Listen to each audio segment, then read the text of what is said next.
Friday night, this is how I'm spending it while Peanut's in the back. Don't know what's going on with him. Walked home and he was breathing very hard and fast. And so I had to drive 35 minutes from my house to take him to an animal hospital. It's always something, but I'll let you guys know what's going on with him.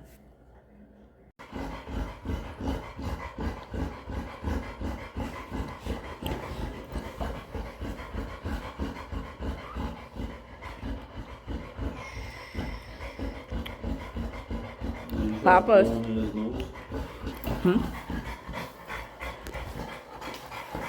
Hi, Papa's.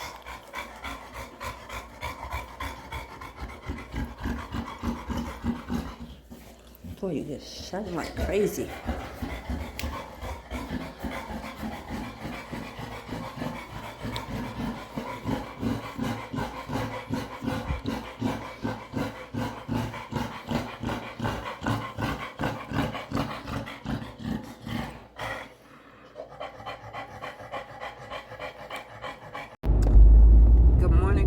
Good morning. It's around 9 o'clock in the morning. Excuse my appearance. Today is October 14th, around 9 o'clock in the morning. I'm actually leaving my house. I'm actually crossing the bridge right now. Show you that real fast. So yeah, I'm crossing the bridge right now. And I am on my way to pick up my dog. I came home from work last night about 7:30, and he was packed. And I mean, he's, done it before, but this was to the point that I couldn't get him to either cool down or to relax enough for me. So I live about 35 minutes from the next animal hospital, or 24-hour animal hospital that's around me, so I had to drive there. On the way there, they're having Halloween things going on, which is fine if I wasn't going through what I was going through. Imagine having a 100-pound Old English Bulldog that you have to lift. Now, I'm about 100 and some odd pounds soaking wet, so I'm lifting myself up basically to get him into the car. I didn't have no one to help me.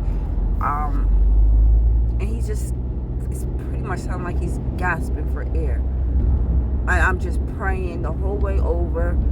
And I'm just like, God, please just make sure he's okay. And I'm at the point, like, I don't even care how much it costs. I just want to make sure he's good. Like, that's just exactly how I feel. So I'm on my way now. So I'm sorry if I'm not looking at the screen. But, yeah, so I got there. They took him right away.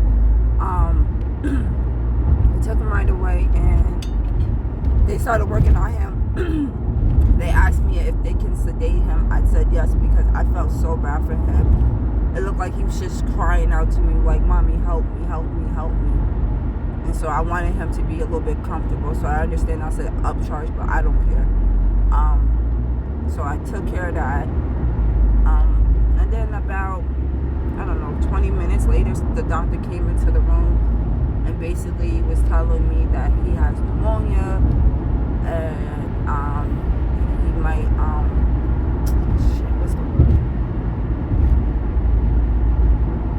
I don't know. I'll put the word on the screen or whatever so that you guys can know what I'm talking about. Aspirate, that's the word. I don't know why I couldn't think of it. That he could have possibly aspirated, and that for them to know that he has aspirated, that they needed to do an x-ray. And he let me know that the x-ray was at least $300. So I told him, go ahead.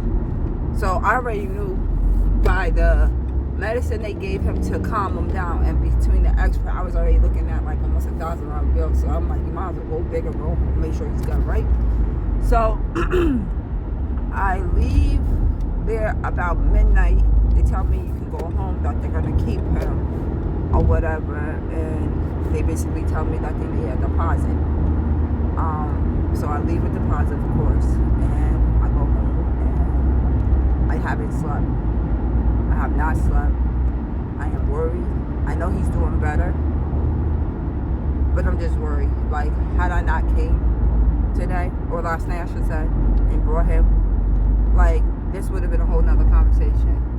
And I'm just so grateful and thankful that it's not. Like, I really thank God that it's not, because it could have went so bad. And some people might feel like, oh, you know, he's just a dog. It is what it is. You'll get another one. But unless you own a dog or a cat, because you know, I'm not a cat person, but I'll assume it's the same. Because cats live way longer than dogs too, I believe. I think they live up to like 20 years. So you have a dog that, for my breed of dog, I have an Old English. His life expectancy is for 10 to 12 years, right? So when you go into it knowing that they have breathing issues and things like that, I knew this going into it. But I like the breed of dogs. Just because the dog has some challenges doesn't mean it shouldn't be loved. So I decided that I wanted to get him, and I got him, and I don't regret getting him. And I'm just praying that moving forward, some of the things that the doctor told me, I definitely will implement for both dogs, because I do have a second dog. And you know, hopefully things will get better. Definitely learned a lot, you know, and I just decided that I was going to take you along the journey. Also for my own personal, you know, for my own personal self, just so that if I ever had to come back to this, I could see what I did. Now, yesterday, oh boy, I couldn't feel nothing. I was freaking out. And I'm glad I just started praying, because as I was freaking out, I was just like, God, I need you to take the wheel of everything. Calm my spirit, calm my nerves, everything, because I was a complete mess. And I never even checked on my other dog. That's how of a mess I was. So, like, my mind wasn't even there, you know? So, I don't know. But yeah, I'm driving there. I'll get back to you guys once I get there.